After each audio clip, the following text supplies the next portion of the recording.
السلام عليكم ورحمة الله تعالى وبركاته. اليوم راح نخدمو دي زيكزارسيس على لو dénombrement. Bon, pour l'exercice, on va faire 3 exercices. Exercice 1, exercice 2, exercice 3. Premier exercice, c'est de calculer cette somme. Bon, cette somme, donc on va apparemment penser à la formule du binôme de Newton pour les complexes. Pourquoi? Parce que ce cosinus-là, on peut le traiter comme étant la partie réelle d'un complexe. Donc, cosinus kx est égal à la partie réelle du complexe exponentiel ikx. Parce que ça, c'est cos kx plus i sinus kx. Donc, pour cette raison, on va donc voir que cette somme à calculer, je l'appelle pour le moment Sn, c'est la somme des combinaisons nk réelles de exponentielle ikx. ikp plutôt. Il y a le p, c'est pas le x. P. K varie de 0 jusqu'à n, qui est égal. Bon, cette somme, c'est la partie réelle, puisque ça c'est un nombre réel. Lambda fois la partie réelle d'un complexe z, c'est lambda est réel, c'est réel de lambda z. Et donc, je peux faire la partie réelle ailleurs de la somme de combinaison nk exponentielle pi, le tout à la puissance k. K allant de 0 jusqu'à 1. Voilà, donc là, on a une formule de binôme de Newton à l'intérieur. C'est réel de... Ça, comme j'ai la combinaison nk, une puissance à la puissance k fois 1 à la puissance n moins k. Je peux rajouter un terme supplémentaire qui n'influe pas dans le calcul. Et donc, j'aurai, c'est exponentielle pi plus 1 à la puissance n.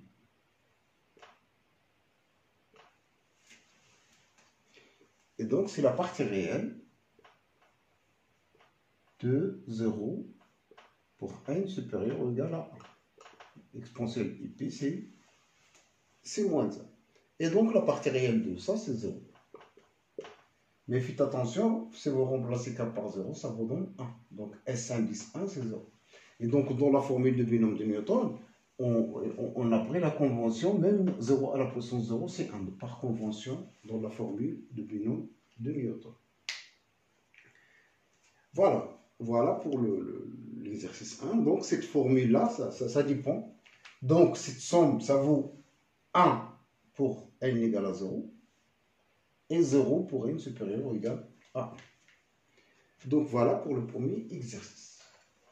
Pour le deuxième exercice, on vous demande de montrer par une méthode combinatoire que cette somme-là est égale à 2 à la puissance n.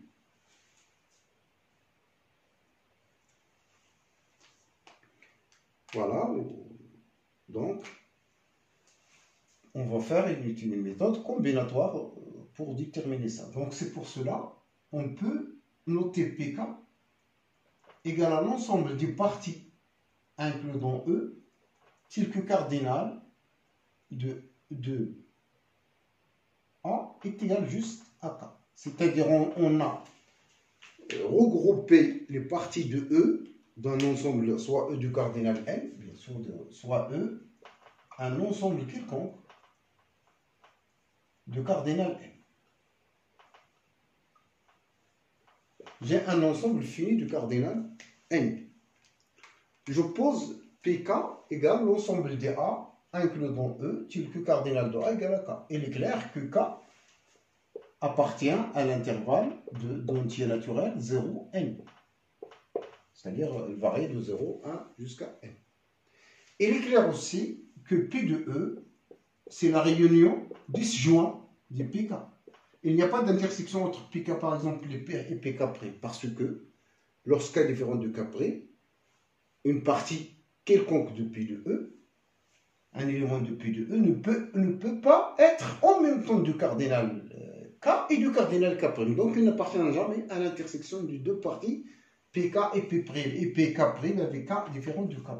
Donc, cette réunion-là, il est disjoint. Et K, il varie de 0, il peut être égal à 0, le cardinal peut être égal à 0, peut être égal à 1. Donc, je peux mettre voilà, entre 0 et 1. C'est une réunion, voilà, disjoint. Et d'après le cours, cardinal de pi de E,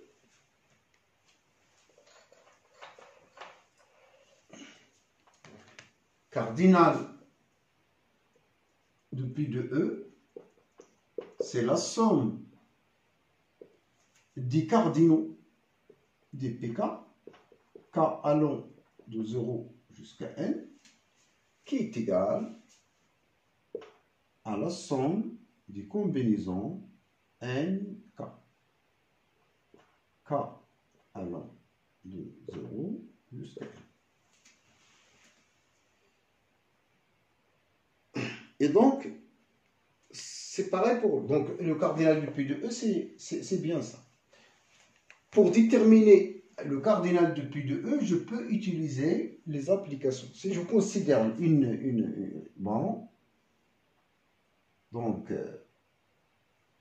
une application de P de E vers les applications de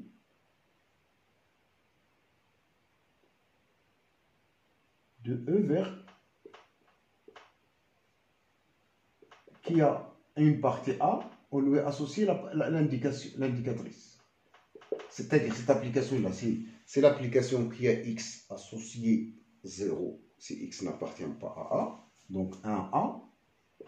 C'est une application définie de E vers 0, 1, qui a X associé 0 si X n'appartient pas à A, 1 si X appartient à A. Donc, notre application, je l'appelle, par exemple, F. F qui a une partie de E, on lui a associé une application de E vers 0. Il est clair que F est bien défini. L'indicatrice, c'est une application de E vers 0, 1. F, elle est injective.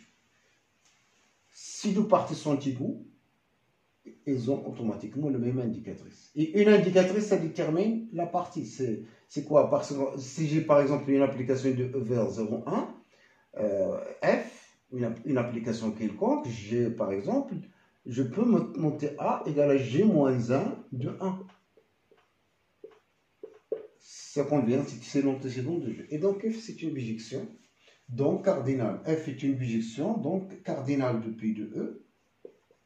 C'est juste le nombre d'applications de... Peut-être là, c'est 0,1 peut-être à la puissance, je m'excuse de la notation. C'est 0,1 à la puissance, la notation qui s'applique. Cardinal de P de E, c'est cardinal de ces applications. L'ensemble des applications de E vers 0,1. Et le nombre d'applications, c'était 2 à la puissance n. D'après le cours, le nombre d'applications d'un ensemble à A, n éléments vers un ensemble à P éléments, et P à la puissance n. De l'égalité demandée. Donc on a donné le cardinal de P de E par deux méthodes différentes. Maintenant, je passe à l'exercice suivant. Bon, l'exercice suivant.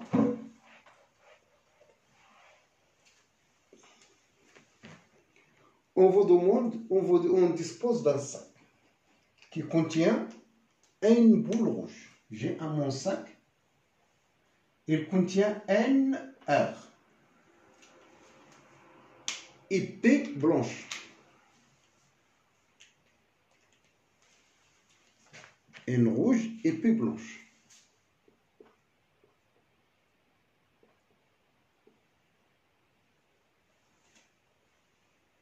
voici mon 5S.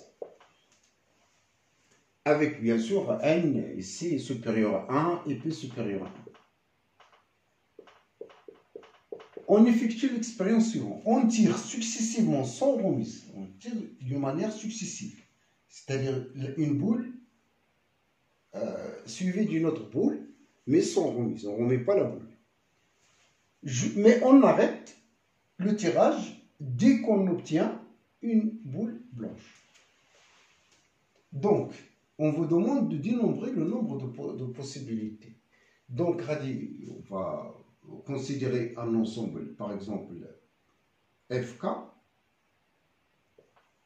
C'est le rond d'arrêt de l'expérience, c'est-à-dire obtenir l'ensemble FK, l'ensemble des possibilités d'avoir la boule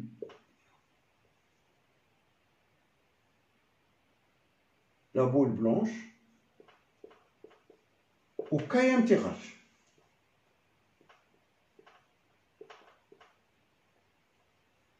C'est-à-dire la boule blanche au quatrième tirage. Donc, et oméga, ce qu'on vous demande, donc oméga qu'on cherche, le cardinal de oméga, c'est la réunion de FK. Il se peut que la première boule blanche s'obtient juste au premier tirage, mais il se peut qu'on n'obtient jamais la boule blanche qu'après avoir terminé toutes les boules rouges, c'est-à-dire le rond, le n plus un tirage. Et donc, il faut commencer par calculer cardinal. Donc, ça c'est une réunion encore disjointe. C'est pareil. Je ne peux pas dire, par exemple, j'obtiens juste la première boule blanche, je l'ai obtenue au premier rang, et en même temps au deuxième rang. Non, c'est des expériences qui se diffèrent. Il est clair qu'un tirage se termine juste lorsque j'obtiens la première boule blanche. J'arrête. Donc, je refais l'expérience. J'obtiens encore, par exemple, la troisième, au troisième rang, au quatrième rang, etc. Donc, FK, j'obtiens la boule blanche juste au quatrième tirage. Alors, cardinal de FK. FK, ça signifie quoi? Ça signifie tirer avant les rouges, suivi d'une dernière qui est blanche. La dernière qui est blanche peut s'obtenir par P façon. C'est la combinaison N1. Mais les rouges, donc j'ai effectué là le quatrième tirage, mais là, je reste les K-1 tirages.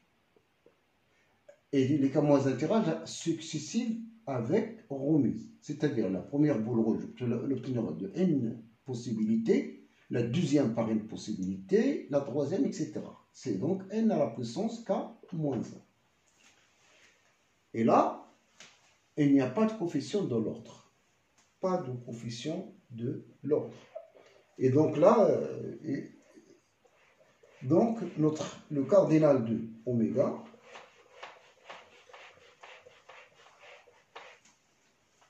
donc cardinal de oméga, c'est la somme des n. Je m'excuse là, c'est pas un n, c'est un p. Je veux la blanche.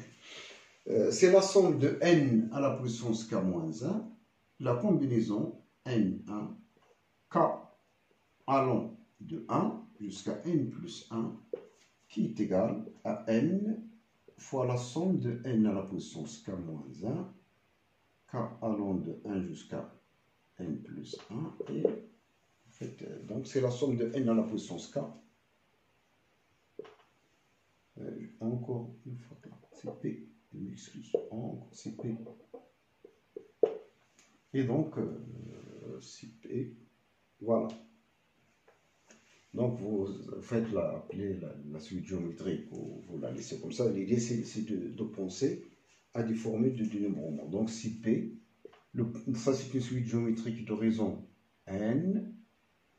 Le premier terme s'obtient lorsque k égale à 1, donc c'est 1. Donc N moins 1, N moins, donc il faut distinguer le cas où N égale à 1. Donc N moins, N à la puissance combien? Moins 1.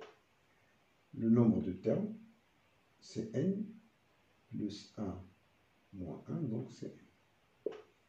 Et le premier terme s'obtient en remplaçant un k par 1, donc c'est P. Voilà. Donc là, c'est N est différent de 1. Et est strictement supérieur ou supérieur ou égal à 2. C'est N égale à 1, car oméga, il est égal, pour N est égal à 1. Vous n'avez qu'à remplacer ici N par 1. C'est la somme 1. Voilà. Ça, c'est 10 1.